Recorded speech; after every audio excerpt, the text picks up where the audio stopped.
Hey, I'm your host, Scott Dr. Jakes Goldfine, with another episode of Where'd You Get Your Funk From?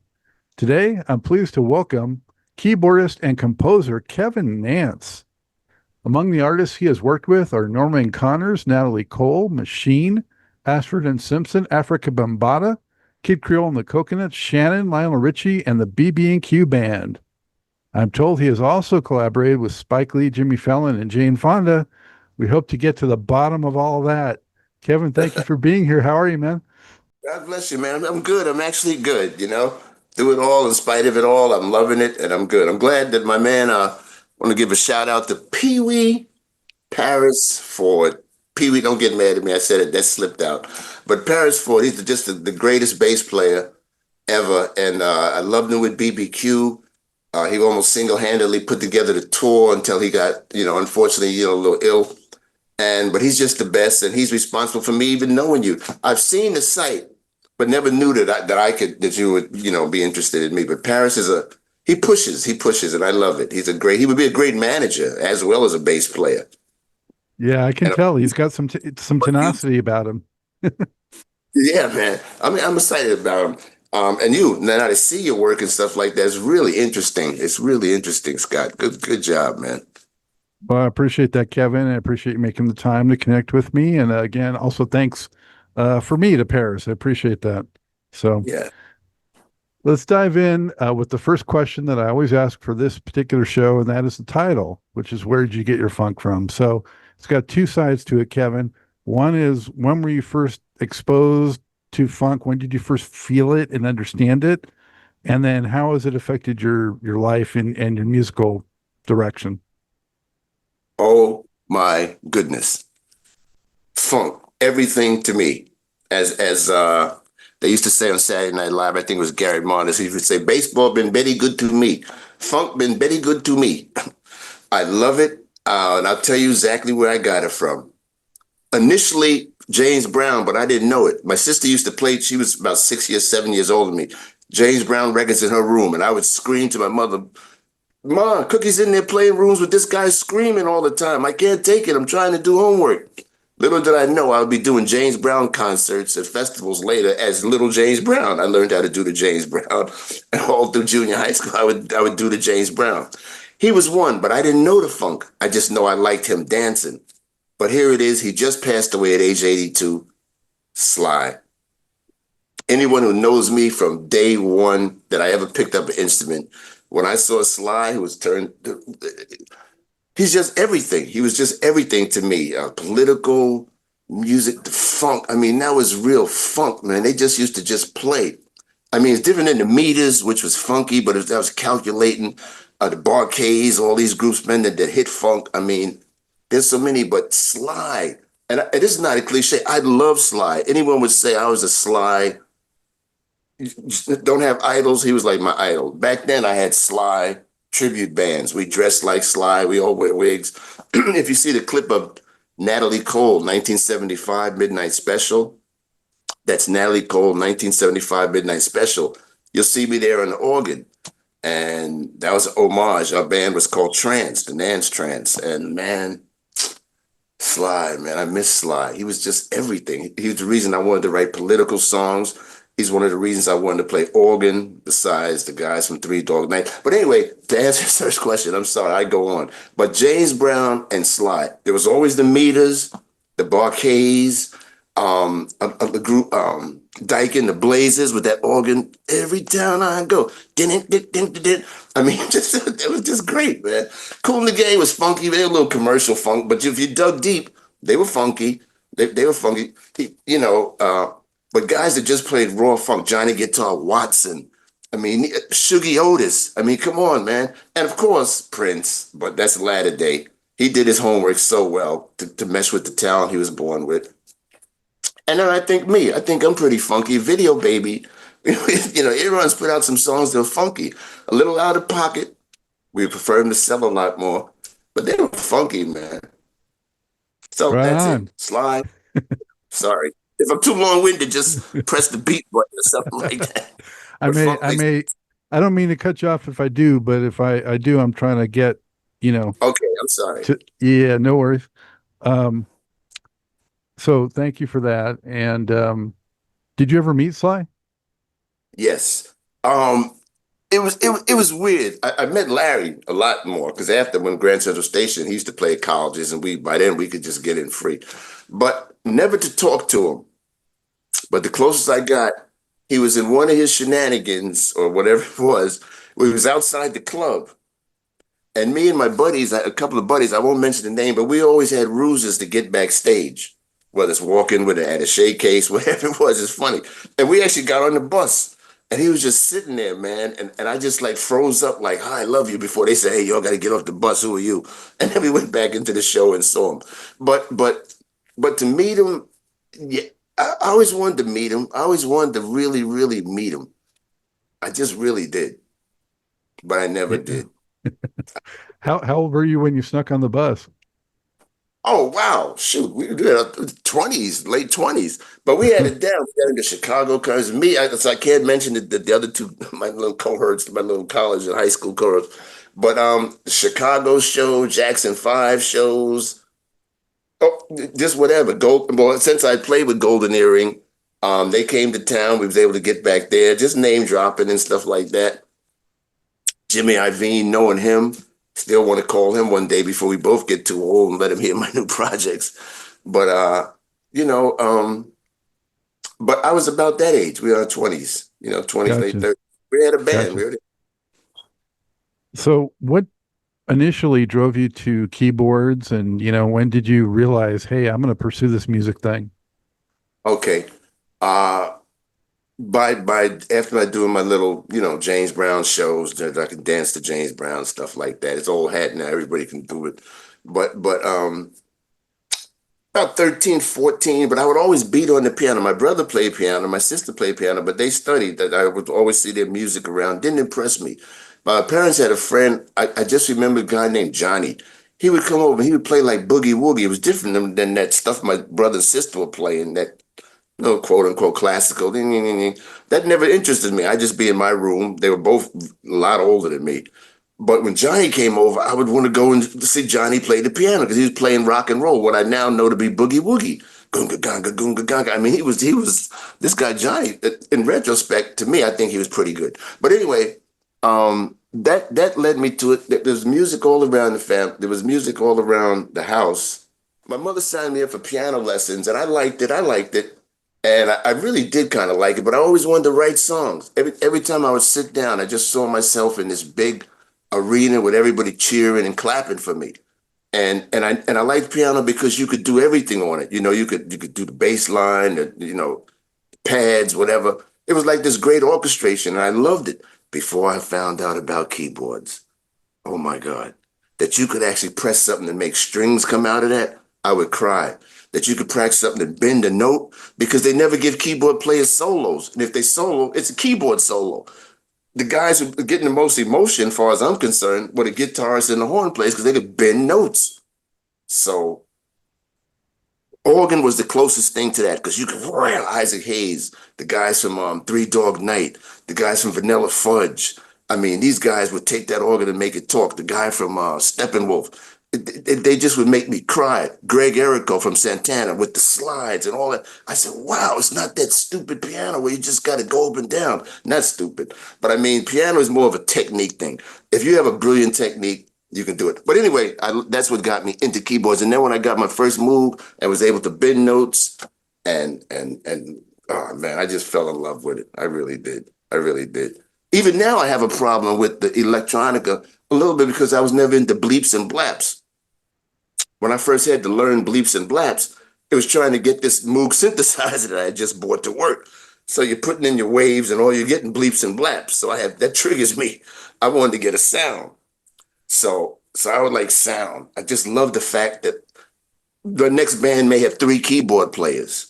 You know what I mean? All doing a big sound, even some of them playing guitar parts. That's how much I love the fact that keyboards could do it. Nowadays they cheat so much, there's so much sampling and stuff. But before I'll be able to create a sound and get a sound that sounds like something special, that's what I like. And that's why I like keyboards. If you plug it in, I like it.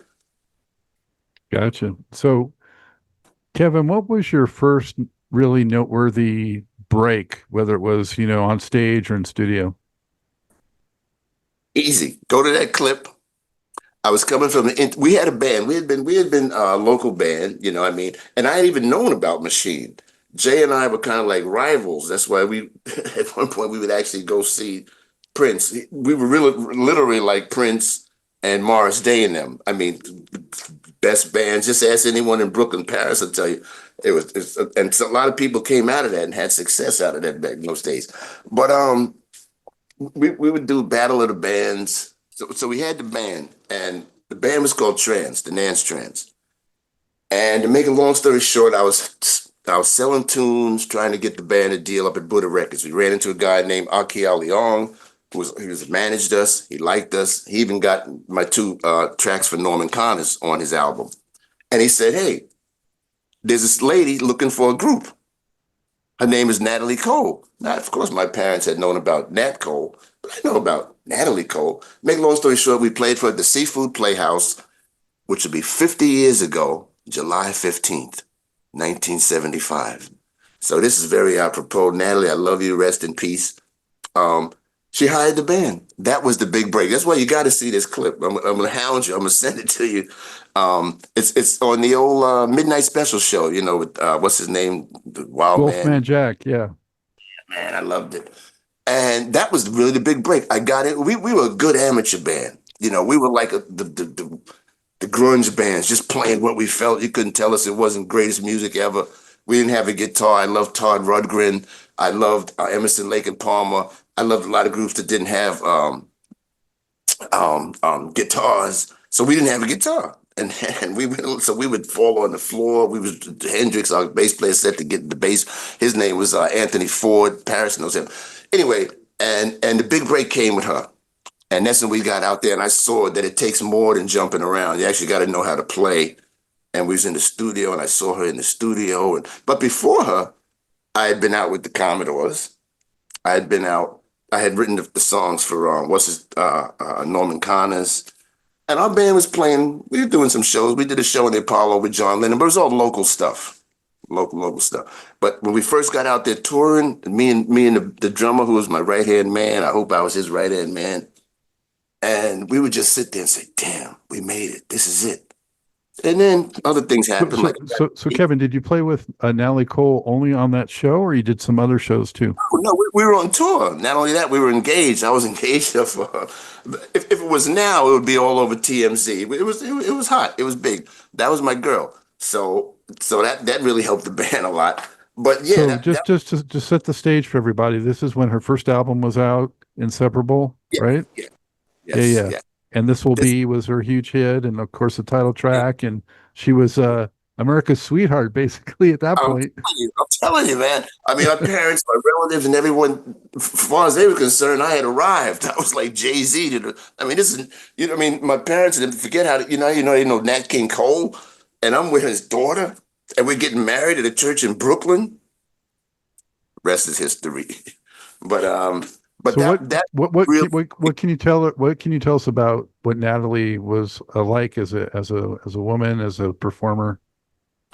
Oh my God, she was wonderful. She didn't really like the comparisons to Aretha. That's just something that happened. Her vocal inflections were just like that. She had, I don't want to, you've read her books. She had a little rough life, but I was not a rough guy. I was just happy my band was making it. To be honest, we'd go in the room like, damn, we're here, man. I hadn't seen palm trees before other than on TV. Now I'm sitting in her father's house or meeting her mother. But she was actually a wonderful person. She was not a diva.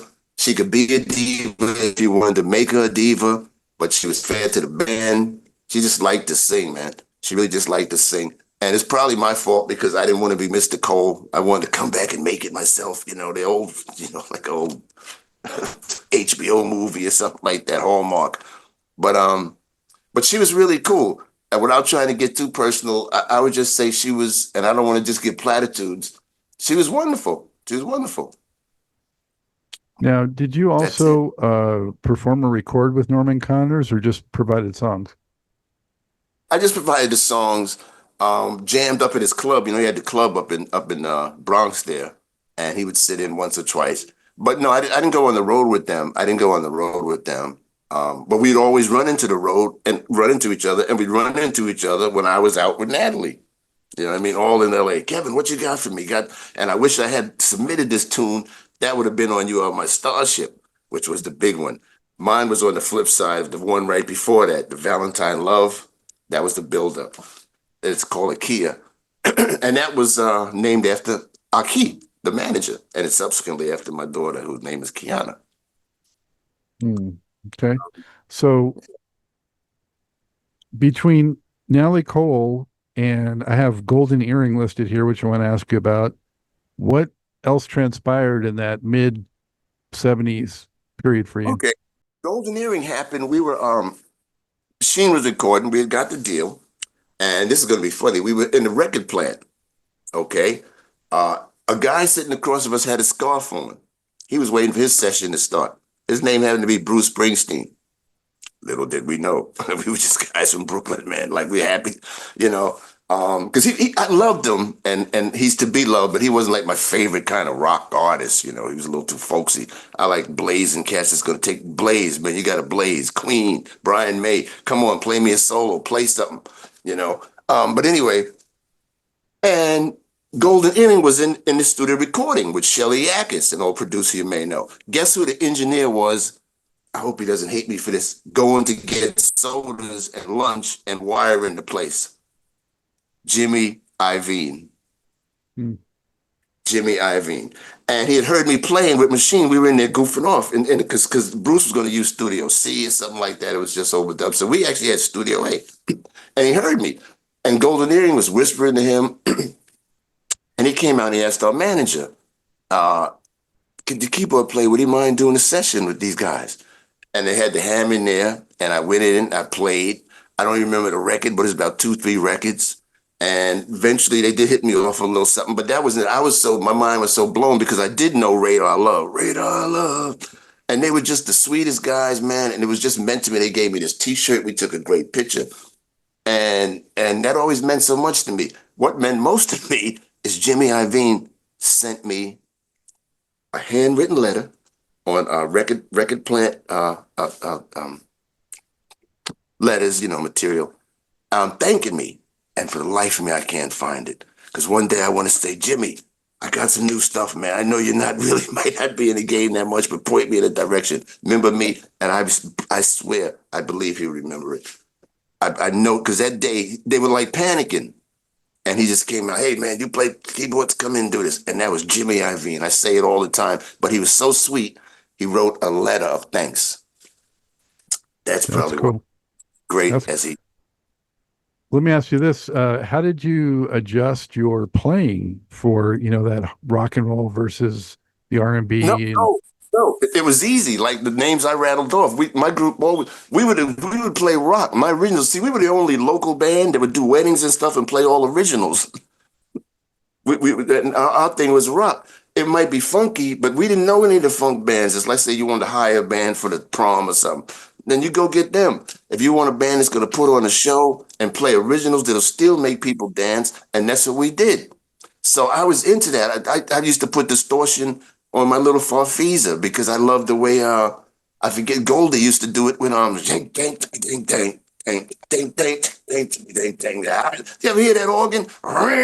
Your eyes now, or even people all the world just got to be free. Did you know that band didn't even have a bass player? The Young Rascals. He was playing that bass on the Hammond pedals. So I loved all that organ, you know. And we didn't talk about Vanilla Fudge. I mean, he used 4 Leslies to keep up with them and their 10 Marshalls, and you heard them. It's scary. And Three Dog Night, the things that guy did with his I can't remember these names, but I remember them. I just loved them and studied them. So it was nothing. That's why they liked me, because I was I wasn't like, you know, it wasn't nothing funky about it. Yeah. Well, I understand, but it's still a lot different from Natalie Cole's music. Well, my parents grew up on that. I mean, 1-6-2-5, you know, it's likable. See, we didn't dislike anything, but we liked rock. The drummer, Byron, just liked. I mean, he had a Roger set because Buddy Miles. I played with Buddy Miles. I did play with Buddy Miles in my life. The Buddy Miles, who let me hold a guitar that Jimi Hendrix played and gave to him. It was white, a white Telecaster with all this beautiful painting and stuff on it. He also said Santana played it. And that's from Creole. We met Buddy Miles people. But anyway, I was always into that. And Buddy Miles had his organ player. Oh my God, listen to his organ player. You know, you heard a lot of horns, but his organ player was just a monster, man. It's just, Yeah. this makes me happy because it's so musical. So, Kevin, tell the folks who may not know about Machine.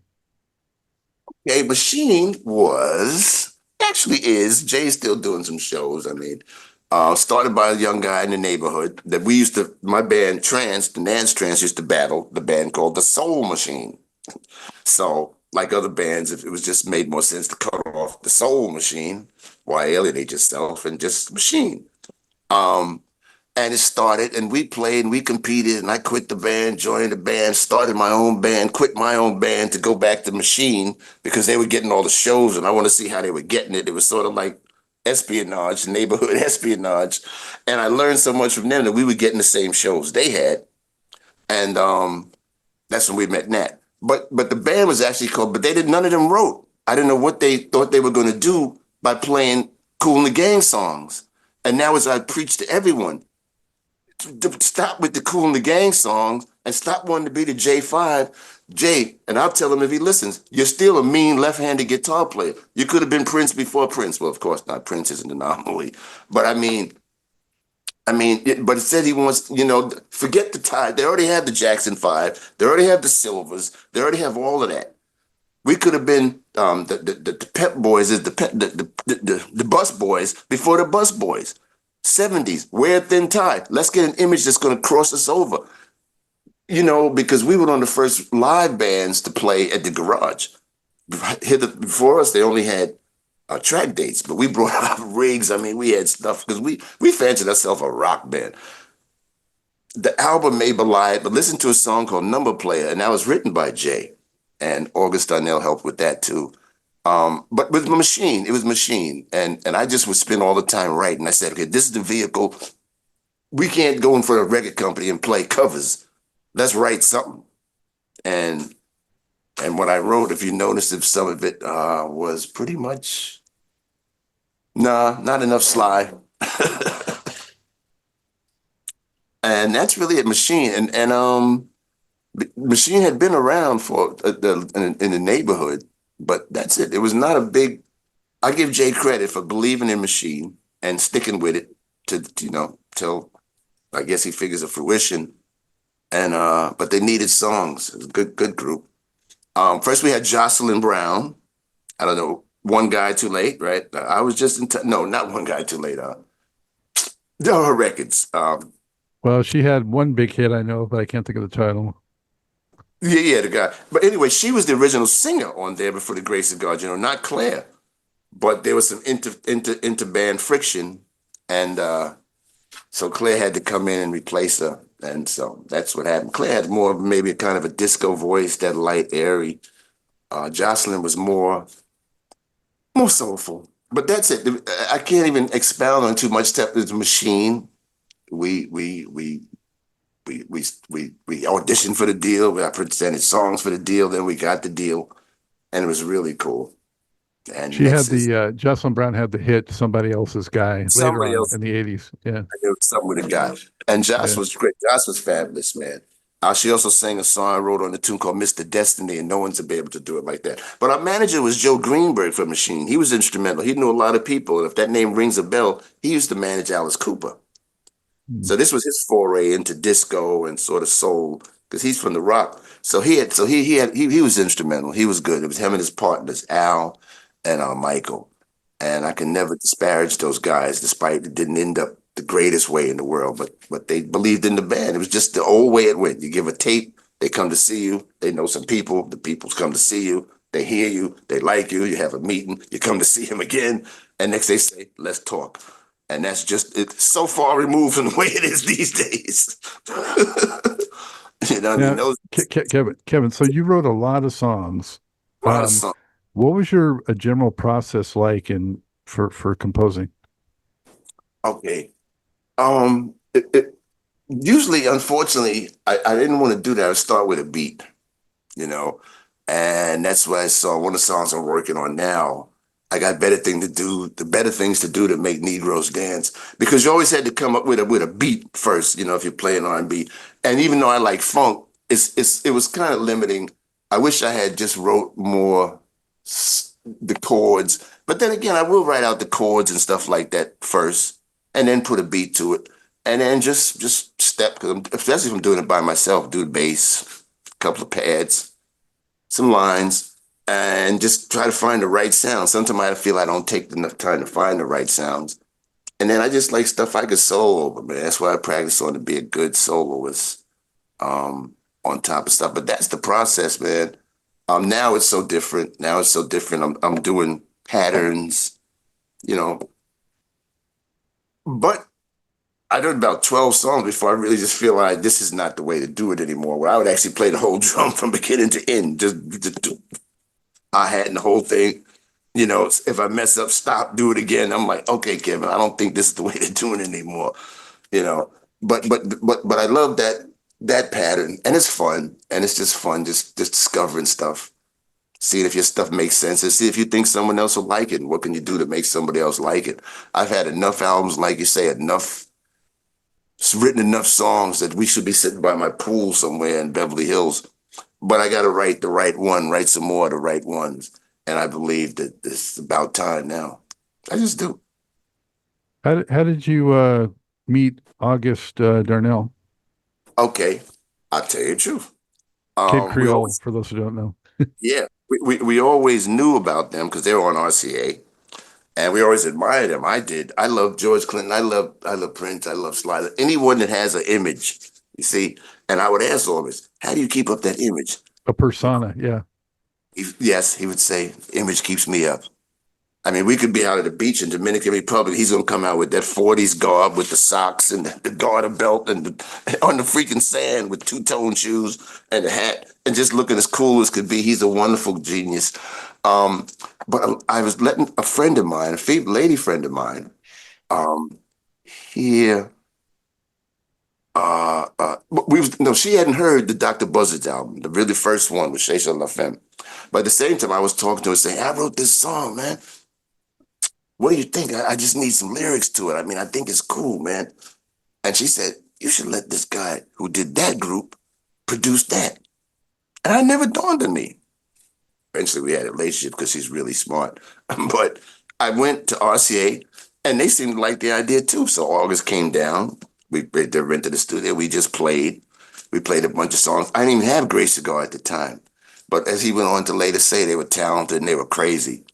And so was Savannah Band, talented and crazy. Quarter Monday and them, the antics on stage. We had antics on stage. And, even in the rehearsal studio, we were just clowns. And he loved it. Make a long story short, kept giving tunes, kept giving tunes. They weren't getting traction. Then I said, okay, let me put in some elements. Do-do-do-do-do-do-do, do-do-do-do-do-do. I always loved that by the Rolling Stones.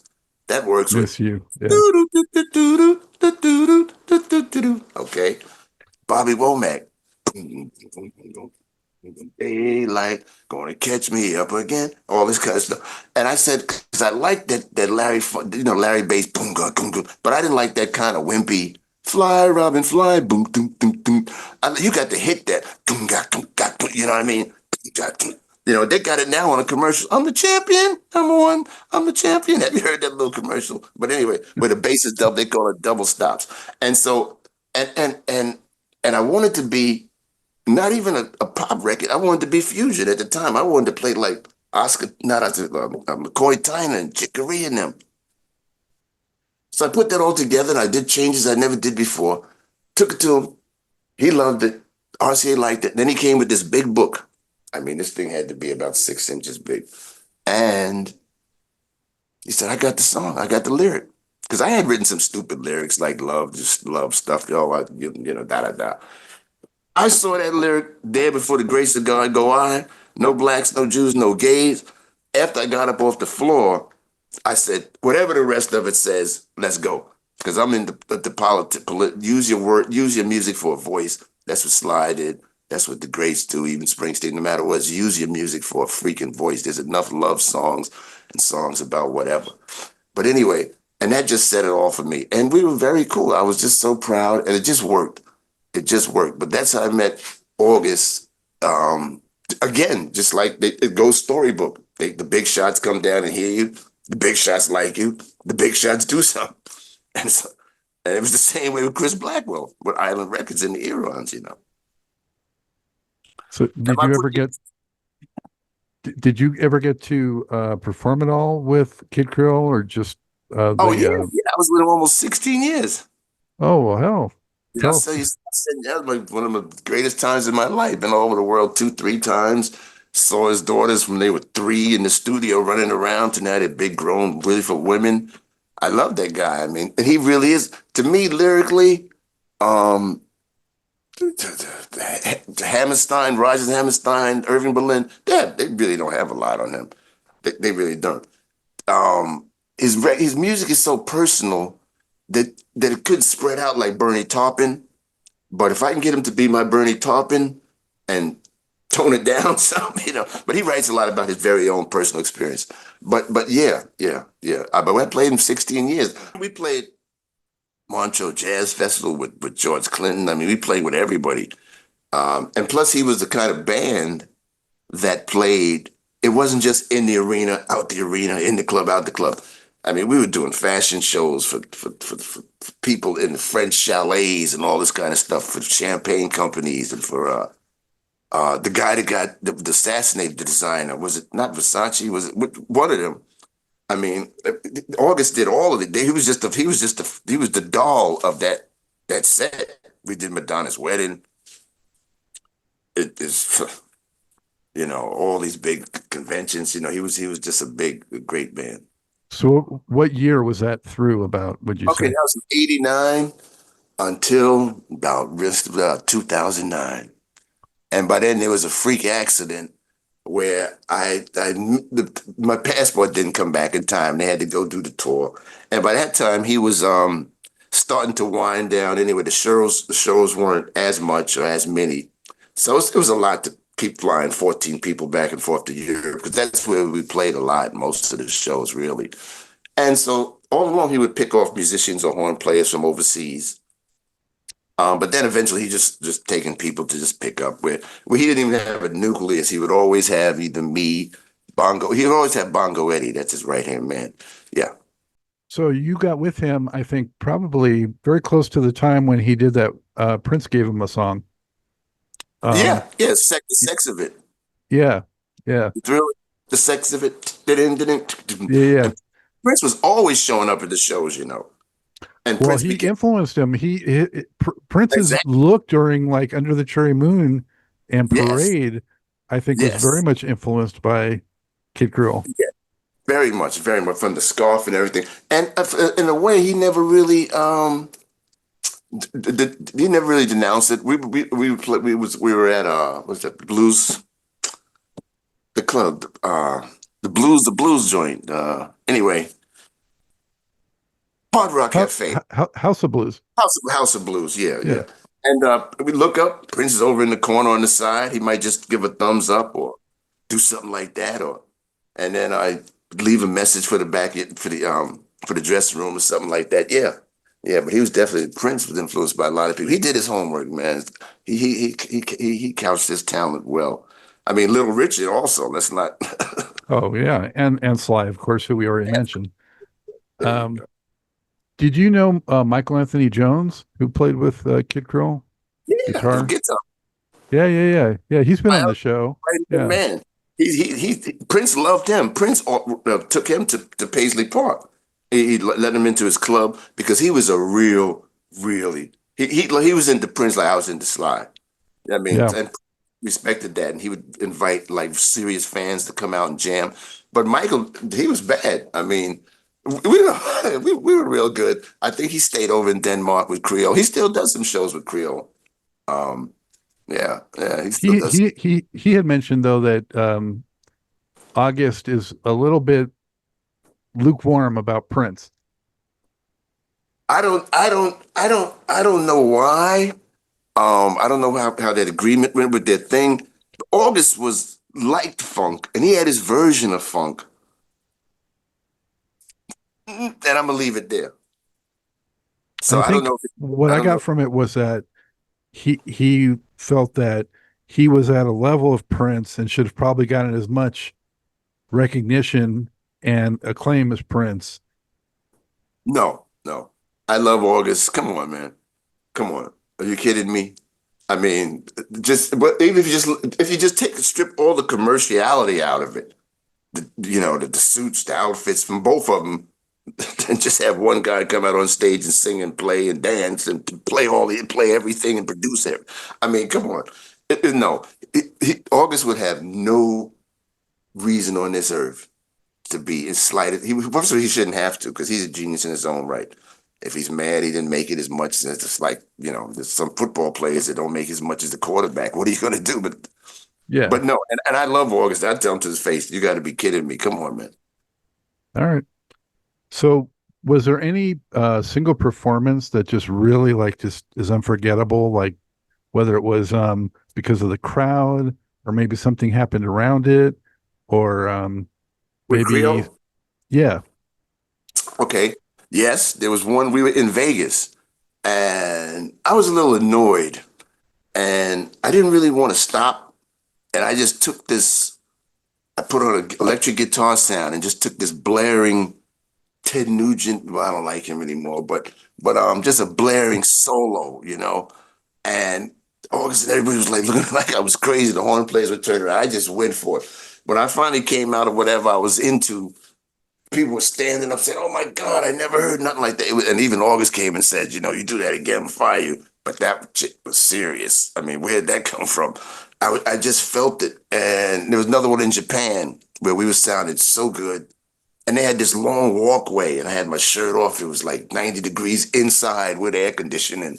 And I just walked down this ramp, and then August would say, "That's a bad, he's bad, he's bad." So I like moments like that. And then all the festivals, in Europe over there, is that you look out, you come out on stage, and there's like 100,000 people out there, and they're all in unison going whatever it is. And so there's so many shows. The show with Natalie, where she first hired us, 50 years ago, again, I remind you, on July 15th. July 15th, don't put that in your head. You'll say, wow, okay, what happened on July 15th? Kevin met Natalie. And our guy to get us the audition at the club said, "Don't do your act." I looked at the drummer and said, "Okay, we won't."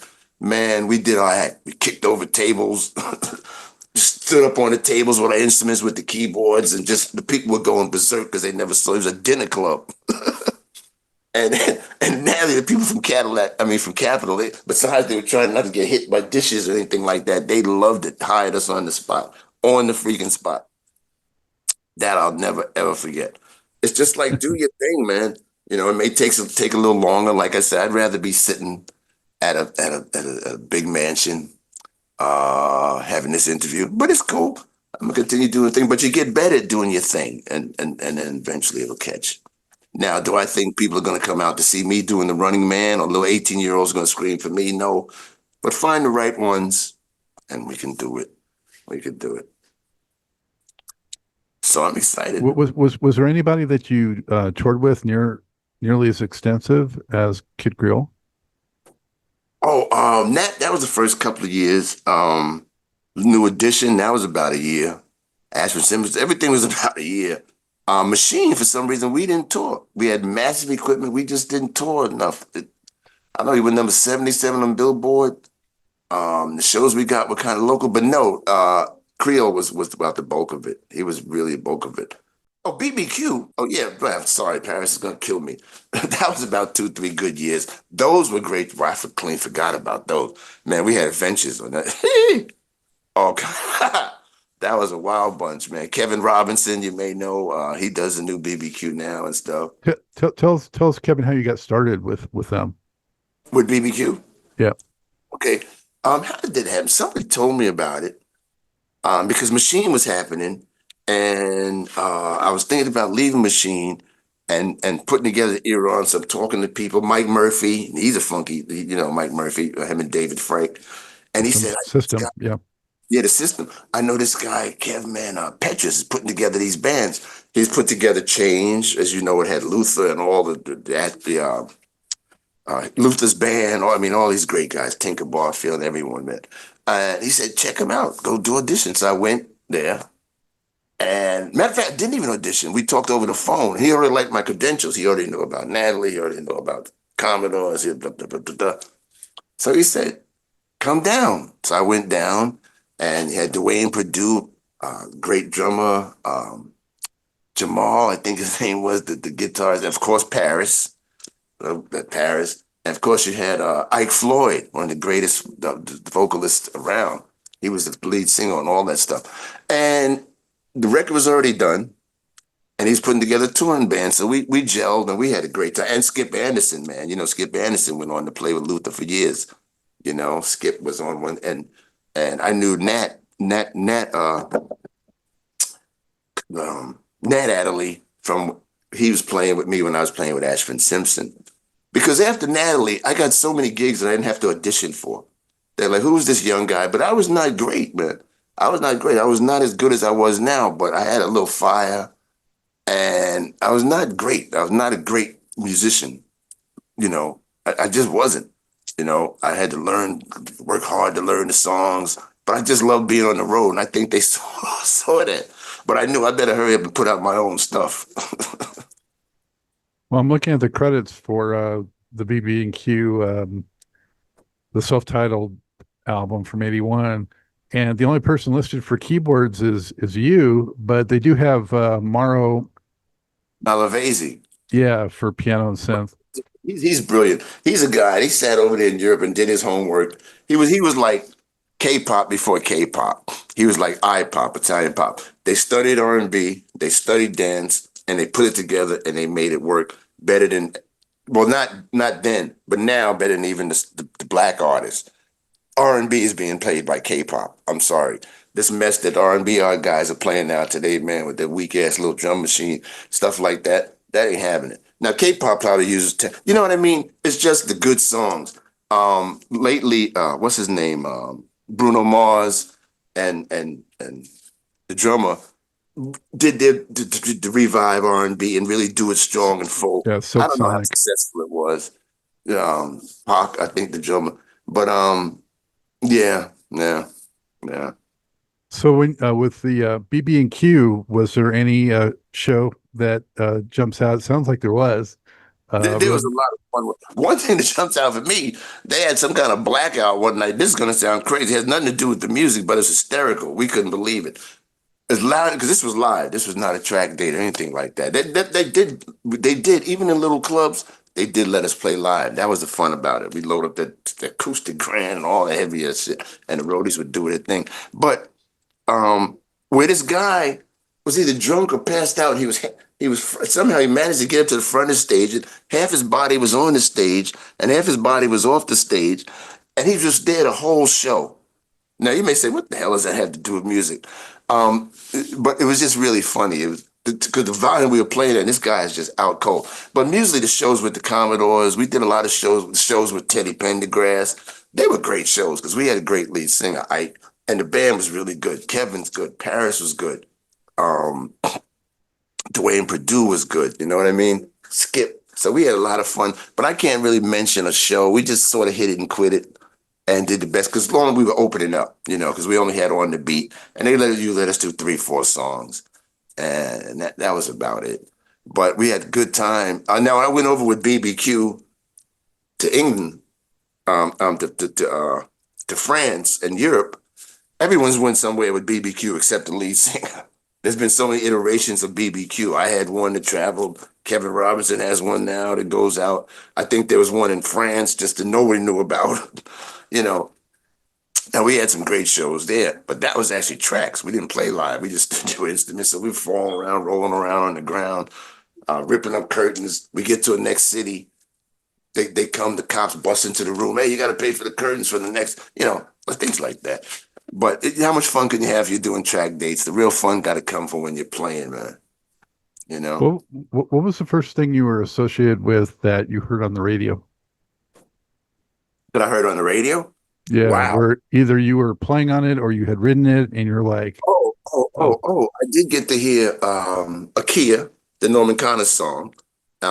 Back in New York, they had WRSV, WKTU. WKTU, I think, was like the smooth jazz, would be equivalent to smooth jazz. No, KTU was disco. But whatever it was, and I actually heard the song, but hmm. They used to, well, the main thing, the first time I was in the basement with our buddy, who was in the roadies with Natalie, he was the roadie with Machine, and we were just hanging out, and it came on, David for the Grace of God. I mean, we must have jumped up and happy danced, running back and forth in the basement in a circle, calling the station saying, play it 50,000 more times. It's the best feeling in the world, man. It just really is. It just really is. I don't know. Having your stuff on Spotify, anything cannot compete with it being on the radio. Maybe I'm just old, you no, know. yeah, no, there You know, was nothing like it. Yeah. yeah, even radio and then clubs. Oh my God, when we play at the clubs and the gay community really responded to it well, and now more than ever, I'm gonna redo it and to try to speak on their behalf because anyway, won't get political. Okay. Um, so Music. we kind of skipped over it a little bit, Kevin. The Commodores, were you with the Commodores before they had Machine Gun or around that time, or what was? When they had Machine Gun, we were with them right after the two big albums, and we toured with them over in England. It must have been a couple of months. It was just a blessed highlight of my life.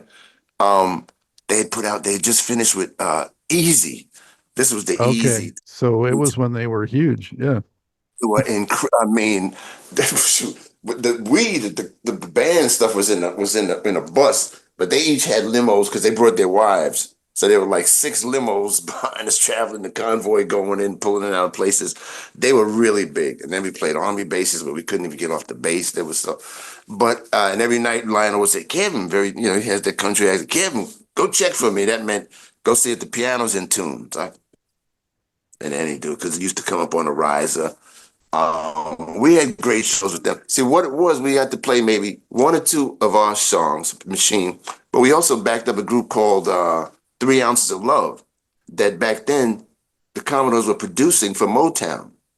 Okay. And this was like 3 girls, young girls, pretty little girls. And Lionel had written some songs. I don't know what happened to the group. I think the group split up, but we backed them up. And we opened up. Then the girls came out, then the Commodores came on, and they were just every night a great sound. They were just great. Now there's adventures there that I won't even talk about. I can't because it's them. Now I can't say it. Woo! That was right around the time when they put out their live record too, because that's how hot they were. Yes, yes, Yeah. yes. Because one of the posters had that front there, and they're coming to Maryland soon. I want to see them. I think they have one or two originals still with them. Yeah, Clyde, the drummer, because I was literally walking down the street in Las Vegas, and me and the road manager from Creole, we were there. We were there almost a year, and I looked up at Bally's, and it said Commodore's here tonight. So I said, "I'm gonna go. You want to get into that?" And he said, "Man, I said, he said, man, Kevin, out 30 years ago. What are you talking about?" Went in there, called Clyde, left tickets and will call for that night. Didn't get backstage to see him though, because they were just whatever was going on. But and I hope to do the same thing here. This time I'm ready to just start presenting stuff to people, man. I wanna pull a Charlie Wilson, right? But Well, Snoop is you know, not my nephew. Thomas McClary was also doing a Commodores thing in Vegas. I don't know if he's still doing that. He's the guitar DJ. Yeah. Yeah, yeah, yeah. But the main guy I knew, the main guy actually knew. And I got another one I would have called a favor while he's out there. If I would have called, what is the show? Whatever one he's on, he would remember me. He would remember Lionel. I want to see what he could do for this new stuff I got. But So what about Ashford and Simpson? You're out with them? that that was one of the gigs I was telling you. Once I came back from Natalie, people were just hiring me. You know, I didn't have to audition for them. They just said, "Come and play." So I came and played. And they were the sweetest people. We used to rehearse at their house up in 71st Street, Manhattan, as you may know. And then one of them, they take us to the mansion up in Connecticut, man, with all the gold records. Oh my God, from the Motown days, and seeing their little babies when they were just little babies. Now they're grown. They're grown up. Um, Nick was the sweetest guy in the world. He would give me a lift home to Brooklyn sometimes. He actually met my mother and spent time talking with her with the long hair and the whole thing. And he would always tell his stories. And they were just sweet people. But there's where I got to play with Tinker Barfield, guy on guitar named Bobby Dean, Bobby Jean, I think it was, Nat Adderley, um, Valerie's a brother, the younger brother, who also went on to sing lead for the Village People for a while. If you remember when the first guy left, um, and those were really great players. Once I was doing other things, took my place. He ended up doing the keyboards for the Apollo at Showtime at the Apollo, the keyboard player. Man, he wasn't a funk guy, but he's a master musician. It'll come back to me later. But anyway, that was a relatively short stint because I missed one show because Machine had a show with Ray Charles that RCA set up. I couldn't miss it, so I couldn't go out with them. So they used this guy to take my place. Then I called him again, and we had to miss another show because the people liked that so much they hired us and Ray Charles again, and I couldn't miss that because RCA saying, "Come on, man, we're getting close." And I called up the office, and lady's name was, I think, Tia. Tia, what does it look like for this weekend? Because mostly the Ashford Simpson went out on the weekend. Make a long story short, she said, "Kevin, no, I don't think you'll be coming out with us this weekend because you can't miss two shows. I mean, they're like, we wish you all the luck, all the best with your band, and we'll see you in the Grammys, I guess. It's like, do your thing, but we need you to be there." So that's what happened with that. But the guy that took my place, I mean, he went on to do great things. He was the band leader for Showtime at the Apollo for the longest time. Hmm. They were good. They were good. And it's all the same little, I won't say the same set. It's certainly not a clique because these guys are good. They're all better than me, Nat Adderley and them. But anyway, go ahead. I'm sorry. When you went out with Ashford and Simpson, was that like before Solid as a Rock or after, or like around when was it? Before. We never played Solid Rock before. I remember Okay. being home in Brooklyn hanging out with my friend and hearing that. Solid as a rock. They weren't quite that funky. They were still doing, what's a solid rock? I don't know, man. Let's figure the time would be before the Earons, 80, 81, Solid as a rock. We were still doing Ain't No Mountain High, the hits. Okay. Um, yeah. And then I he love did that track by them. I don't know if you know it. Don't Cost You Nothing. That was a great one. that was the one we did. That was Don't Really? Cost. Yeah, Yeah, that's a funky one. one we did. I was trying to make that solid rock. That was right around that time. That because we enjoyed playing that and they enjoyed singing that. They were good. They were good. A lot of colleges, people loved them. Even the young people knew them. You didn't have to be like old to be into them. But the Yeah. number he wrote, man, for Ray Charles and Let's Go Get Stoned and all of these hits. They ain't no mountain high enough. Are you kidding me? Oh yeah, yeah, and she's still doing some stuff. So God bless her. Um, Yeah, so Afrika Bambaatta, what was that story? yeah, man. That was how did that even happen, man? Wow. I don't know if he had seen Trance, my little local band, here's how. No, that was after though. That was Racer. Yeah, that was later. I had all the machine and everything. That was kind of done. The Earons, I don't think was done yet. It was in the cross time. But he had a keyboard player named Ray Serrano, who was big in disco. And Ray was working with me on some tunes. And they and he needed another keyboard player because he knew them really good. Um, so I got to play not on Rock to the Planet Rock, Don't Stop. That was Ray.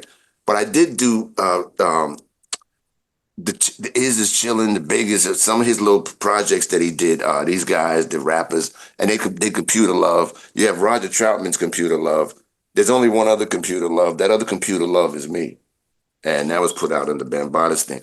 Also, the one I did with him was You're Unbelievable. Dum, dum, dum, dum, dum, dum, dum, dum. He actually reproduced that for the guys. He did a remix, and the synthesizer that they had on there wasn't going good. So on the remix of You're Unbelievable, dum, dum, dum, dum, that's me on that.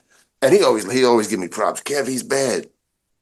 And I had a tape where he gave me a good introduction in Italy. He was souping me up good. Felt good. tape got ripped. I got a lot of cassettes I got to get fixed. But that and then we did all down south, Colorado, deep south in the deep summer. Forget about it. New Mexico, and these little sweaty clubs. It was great, man. And we would just play funk. He didn't care what you played. We would play Thank You, because Bambaatta just loved. He'd just sit over there just enjoying the funk, you know. And then when he come out with his little cane and walking stick, whatever it was, and we just boom, boom, boom, boom. Oh man, I get chills just hitting that stuff because it was live. It's nothing like it live. Was that in the early 80s or when about? That was the early 80s. Yep. Yeah. Yeah.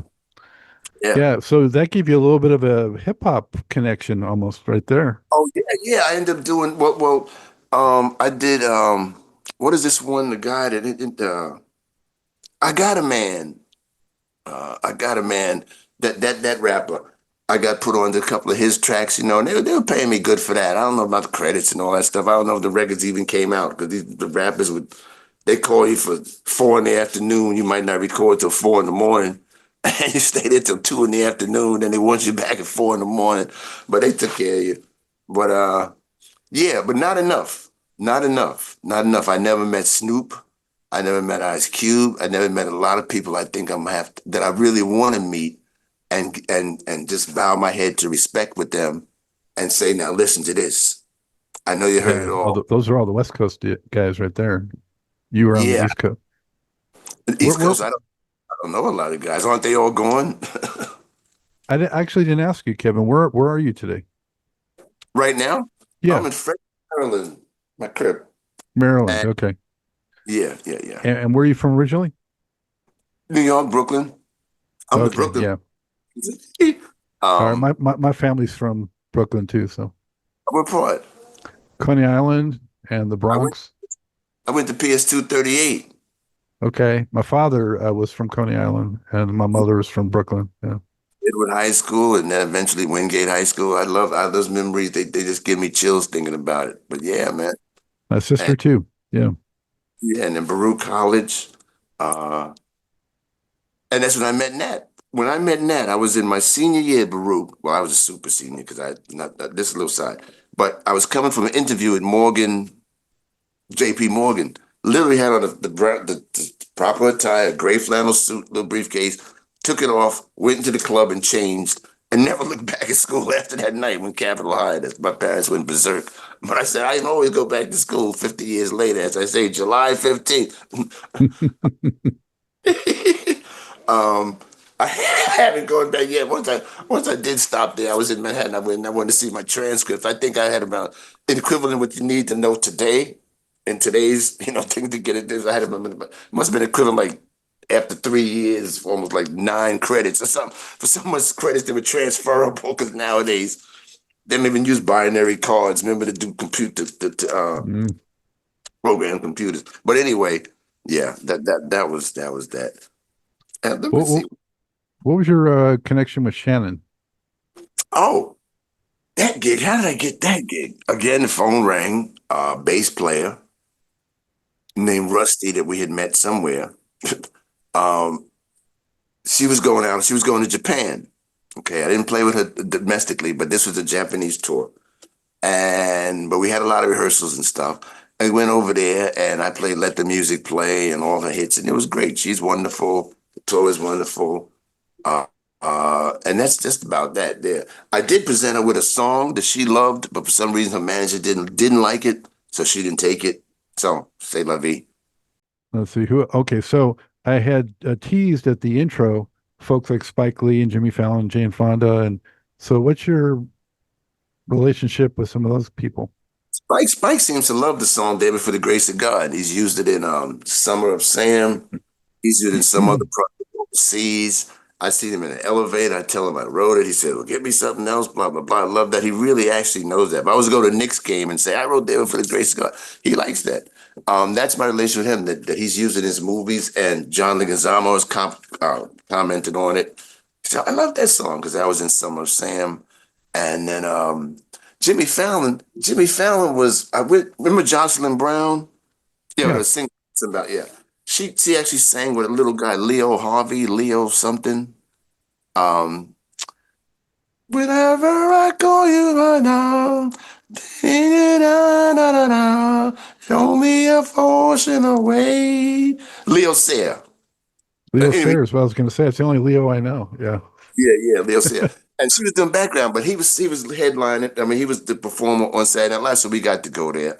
And we talked to Jimmy and stuff like that. And then later on, he used David for the Grace of God for a promo or something like that. And when I was telling people about Jimmy Fallon, I mean, parents about Jimmy Fallon, it was Universal took too long to pay us. So it wasn't that comment. It wasn't like when I worked with them. They used it, and then you got to go through hoops for them to send the daggone thing to my publishing. But yeah, that's Jimmy. Someone else should mention. I try not to just name drop unless I actually really did something with the people. But whether it was long term or short term, the origin of the Earons. Did you think about the Earons? Go ahead. Yeah, man. Now the Earons is something I was putting together based upon the civil. Now, understand, this is from my daughter's name is Kiana De Sumer, Kiana of Sumer. When I first read Zachariah Sitchin, I used to walk around with a box of those books, The 12th Planet, and give them to people because it's so revolutionary. It just blew my mind. It just tore the Bible, everything out the water. And Sumerians was this civilization of people, which is now Iraq. That just bores me. It's now Iraq and all that stuff. Iran with the mounds of Sumer. But these people were geniuses, man. They really, and you have the Dogon down in South Africa. These people knew space travel. They just knew it. They were plotting Pluto. They were plotting celestial heavens. I mean, literally, the astrophysicists say today, they just knew. They just knew. And I just swore by them. So my concept was that we're not from outer space, we're from here on Earth. Earon. Put your ear on it. Earon. That's not a gang sign, that's an Earon. And even the Bible says, those who have ears, let them hear. So the Earons were mass people that's showing what this life is. There's no names, only numbers, just like real society. And we exist in all colors. See, under the helmets, Rico was yellow, I was green. We all had different colors. And the plan was, as the records grew, we'd eventually unveil that like a flower or something like that. But the Earons, that was funk, man. I really wish our hit Diddle Baby wasn't funky as could be because it was out of pocket. It was like an amateurish out of pocket, too fast. It should have been almost like a Roger Troutman. I got in there and got excited. Sound like freaking mice playing it rather than the funk. But there's funk on there and the keyboards. You'll see there's only one tune is regular piano. Those keyboards are Simps, Prophets, and I want to do that again, man, because to cut that, it's just nothing like it. And these little cats with their bleeps and blaps, they ain't got it, man. But the Earons, that's the one, that would be the golden goose that got away, because that predated Power Rangers, that predated Blue Man Group, that predated everyone. And because the concept was just about everyone, because Sumerians later where Europe, Asia, and Africa connect. And I wanted to show, what would you say to people if you couldn't see their face? You couldn't see what color they were. You couldn't see what nationality they were. So that's why I had on the helmets. How would you react then? We're all the same. And the things that nowadays, it's like old hat, this expression. But even back then, I was saying, we have more similarities than differences. I don't care where you're from. You just do. And that the Earons will come to save the world. So I just had to get that in because that really is, that's my proudest accomplishment because it was a concept from beginning to end. And yeah, so that came out in '84, so that people know. Yeah, I'm bringing Island Records. Yeah, Chris, he's a character himself. Walk around the office with no shoes. Always looks like he just got out the shower.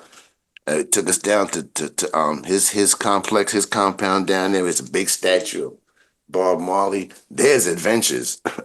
Chris is a walking adventure. He's a genius. Same year, '84, as Prince blew up, Madonna kind of was blowing up. So, I mean, there were some major acts. I think a lot of the acts that weren't as established right around then had especially hard time because the superstars were blowing up and the labels were kind of not putting as much attention on some of the really up and coming potential, artists. Yeah, I think he did a lot with promotion, but not with tour support. Because we wouldn't want to take that group out and play. Excuse me. We got shows with the Scorpions. Excuse me, in Pennsylvania. A couple of rock grams. Tina Turner. But that's what we needed, tour support, man. Let's get out there and play this record, man, so they could see the concept. Because no one could believe we could play with those helmets on and gloves, but our fingers were cut out in the front. So get time. And we did one review at a college in there, I think, with Tina, where the knucklehead reviewer said it had to be track dates. There's no way. Only thing that we had to work on, the helmets would get fogged, so we cut the holes in the ears and put on defoggers. But that was my concept, man, because I'm so tired, man. And now it's worse than ever. The division and stuff, man, they need to just stop that. I know that's easier said than done, as we can see from looking around the world, but Lord have mercy, man. Mm, mm, mm. Did you get to do a video or any TV? Oh, yeah, MTV. And it was hired in August. Because when I was doing the Earons, me and Percy went as a guitarist. I said, August, we want you to produce this. I know things didn't work out great with you and RCA and the first album Machine, but this is not Machine. And he just was looking up his guitar, and no, I can't do it. I'm busy. So he had a little attitude. And I said, okay, but we coming out, we're gonna get a deal anyway. And we got it. And I think we went to number 23 or number 13 on the MTV charts. We did the MTV interviews and the MTV music. We were at the MTV Music Awards, but you were doing an interview. We didn't play. And I have that. That's one of the things I had pulled up there on the screen there. But this is blurry. You can't see it. And it says MTV interviews. So that's just to say our video was great. And you can look that up, just the Earons video. And it shows what I was talking about, how the bad guys are coming and the Earons come out from the east or wherever we're coming from with the outfits on. You still can't see our faces. And we only have numbers. And we sort of saved the world. At the end, the little kid that Rico, that's the lead singer, point 28, gives the apple to, is actually his son. It's his son, who's about 40 now, so I love it. He was like 3 then.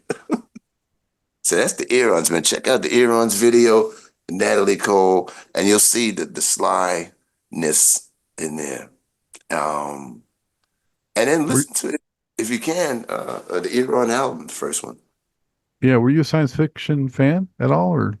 Yeah, science fiction and horror. Yeah, not deep. I was a casual, as kids now say. I can't start naming names, but Isaac Asimov. That was one of my favorite movies way back then. Shrinking the people into the, and just regular horror movies in the morning, creature features where the arm comes up in the morning, Saturday mornings. I loved horror. I saw The Exorcist and I was never the same. I thought everybody was possessed. Everybody I saw. Did you ever meet George Clooney? Yes. Montreux Jazz Festival with August. We played there twice. This was the second time or the first time. And like I said before, he was there with his whole entourage. They played. We went on before them. And he was sitting there talking to us, and I was telling him about funk and stuff. And he was saying, he didn't say a whole lot. He was just saying, yeah, man. But he had kids running around. I mean, literally babies. It was like a picnic, all these people around him. And they went there and just turned. Bootsy was with him. I didn't get to talk to Bootsy. I think Danny, guitar player, spent some time with Bootsy. I was just asking George more. Only thing I asked him about, I went over and did this is a little move. Just want to testify. And that got a big smile at him because and they were funky then. That was a funky record. Yeah, back in the 60s, yeah. What your love. Yeah. And that should have let people know what was coming, boy. Because even though they wore suits and ties and all that stuff, they were funky. And I used to love that record. I like the later records better. The Maggot Brain and all that stuff, that was okay. But until they put it in the pocket, man, with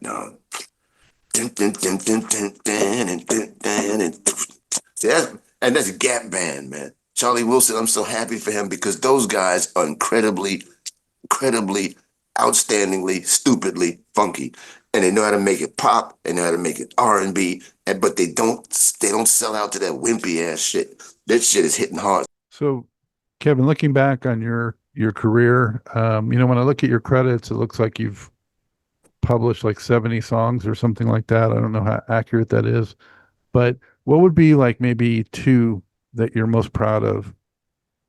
Okay, well, of course, David for the grace of God. The way it was put together with the chorus, the fact that I used a couple of different chords where normally I wouldn't use those chords, the way the end came, and now I know a lot more music, how it made sense. That was a very good piece of music.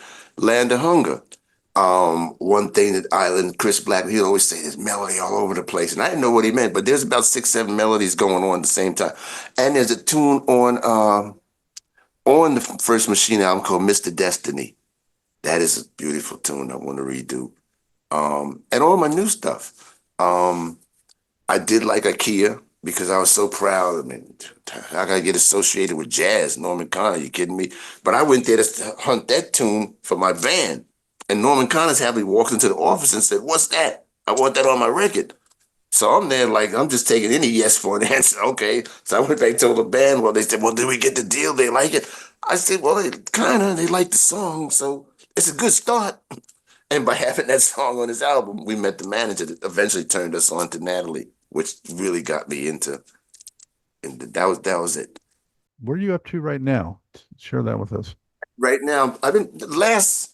We had some issues with house ownership and stuff like that in New York, stuff like that. Some still litigating some things. Just playing at churches, and I don't mean to belittle, but I say just playing. I really do love it.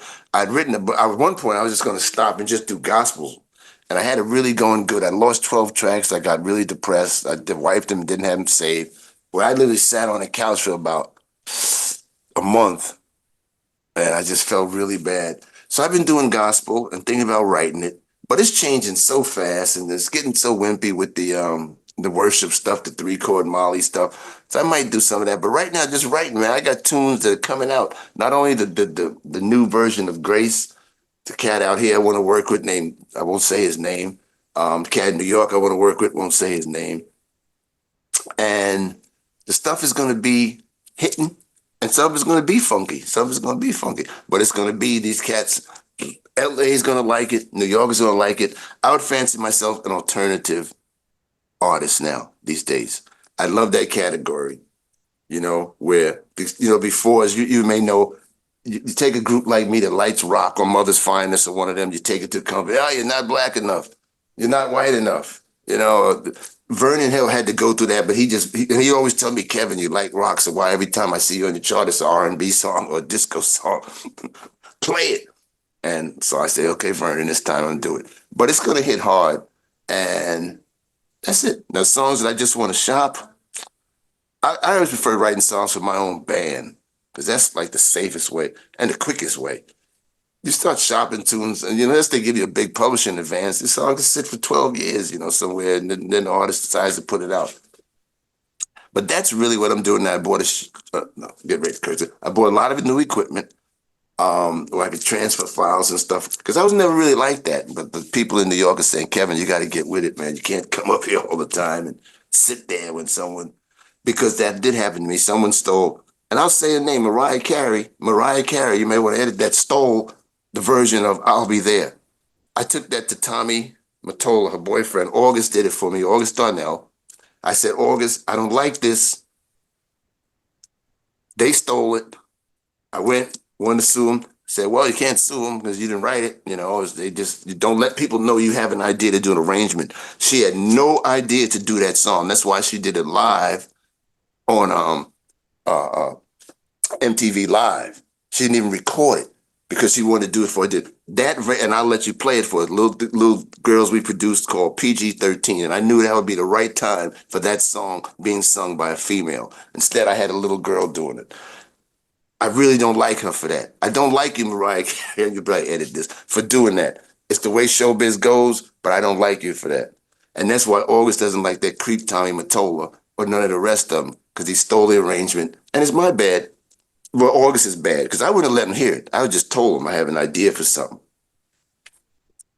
But if they change one note in an arrangement, it's a different arrangement. You know what I mean? They can't say they stole the idea for the arrangement from you. And so it got real tricky. But I'm telling you, and one day, Nick Cannon, whoever, will admit that she didn't. Tommy one day will say she didn't. There was nobody's in that camp's idea to do that song, and that's like a sad song. So I'm like, but I did it, But I did, and that's just one of the horror stories because that was really bad. That was low. That was low, and that was low. I don't even know how I got there. Oh, but that's what I'm doing. I'm lamenting stuff like that and writing a bunch of stuff right now. But playing in church, you can go to First Missionary Baptist Church on YouTube and you'll see me playing live. And I want to get some stuff out here in people's hands by October or so. Try to get into next year. I wish you the best of luck with it, and I hope that we get to hear something new soon. That'll be exciting. It's great to get to know you, and thank you for sharing those stories and your great music history, Kevin. Thank you, man. Thank you. And I can't wait to. As soon as I get something down, I'm gonna send it to you, and it's gonna be the funk. All right, I'll hold you to it. God bless you, Scott, man.